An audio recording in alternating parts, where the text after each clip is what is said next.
Hi friend, সবাই কেমন আছো?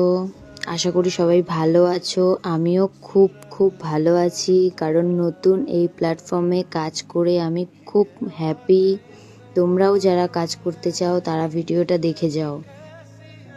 তো সবাই বুঝতেই পারছো আমি আজকে কি নিয়ে কথা বলবো। আমি এটাই বলবো যে যারা যারা যেসব মেয়েরা যারা টেনশন করছো যে কাজ পাবো কিনা, ট্রাস্ট করতে পারছো না, তাদের জন্যই বলছি। আমি একদম নতুন।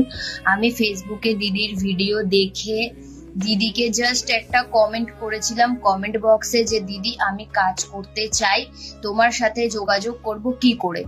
এবার দিদি 1 সপ্তাহ 10 দিন একটু লেট হয়েছে, কিন্তু দিদির থেকে আমি রিপ্লাই পেয়েছিলাম। আমি অতটা ভাবিনি যে আমি রিপ্লাই পাবো। জাস্ট এখন ফেসবুকে অনেক ফেক কমেন্ট, ভিউজ, লাইক এইসব মানে পাওয়ার জন্য লোকে অনেকে অনেক কিছু করেছে। বাট আমি যে দিদিকে মেসেজ করেছিলাম, মেসেজের রিপ্লাই আমি অবশ্যই পেয়েছি। দিদি আমাকে এবার আমার প্রোফাইলটা খোলা ছিল বলে দিদি আমার মেসেঞ্জারে এসে তার নাম্বারটা দিয়ে গেছে, আমি তাকে কল করেছি। বাট আমি কালকে কাজে, দিদি আমাকে ইভেন্টে ডাকলো, আমি কাজ করতে গেলাম। যাওয়ার পরে তো আমার বিশ্বাসটাই উড়ে গেছে। আমি তো ভাবতেও পারিনি দিদি এত ভালো।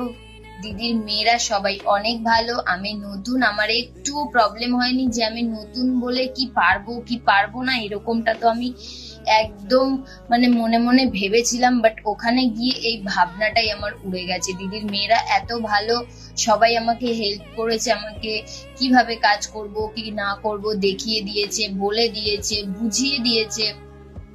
তারপরে রাতে কাজ শেষ করার পরই দিদি আমাকে ফোন করে সঙ্গে সঙ্গে আমি বাড়িতে আসতেও পারিনি, আমার পেমেন্ট ক্লিয়ার করে দিয়েছে। প্লাস আমি যখন বাড়িতে এসছি তখন দিদি আমাকে বারবার বলে দিয়েছে আমি যেন বাড়ি পৌঁছে ফোন করি, সেই খেয়ালটাও কিন্তু দিদি রাখে। তো তোমাদেরকে এটাই বলবো যে কোনো ভয় না, কোনো টেনশন না, সবাই প্লিজ একটু ওয়েট করো।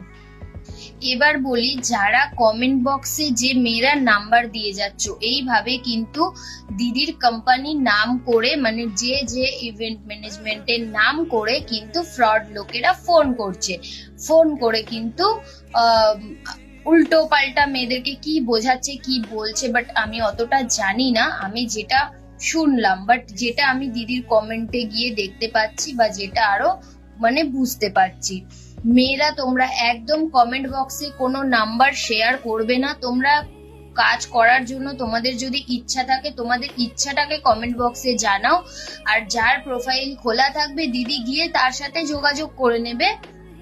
আর আর তোমরা দিদির মেসেঞ্জারে যারা কাজ করতে ইচ্ছা, তারা দিদির মেসেঞ্জারে গিয়ে একটা মেসেজ করে আসো যে আমার কাজ করতে ইচ্ছা আছে। এবার দিদি একটু দেরি হলেও, দেখো যারা সংসার জগৎ আর বাইরের কাজের জগৎ একসঙ্গে সামলায়, তারা বিশেষ করে মেয়েরা এই জিনিসগুলোকে বুঝবে। এবার সে তার নিজের পার্সোনালি ঘর আছে, প্লাস কাজের জগৎ আছে, সবকিছু সামলিয়ে, তারপরে এতগুলো মেয়ে তার কাছে কাজ করে, সবকিছু সামলিয়ে সে যখন সময় পাবে সে ঠিকই রিপ্লাই দেবে। জাস্ট তোমাদেরকে একটু ধৈর্য ধরতে হবে, একটু ওয়েট করতে হবে আমার মতো।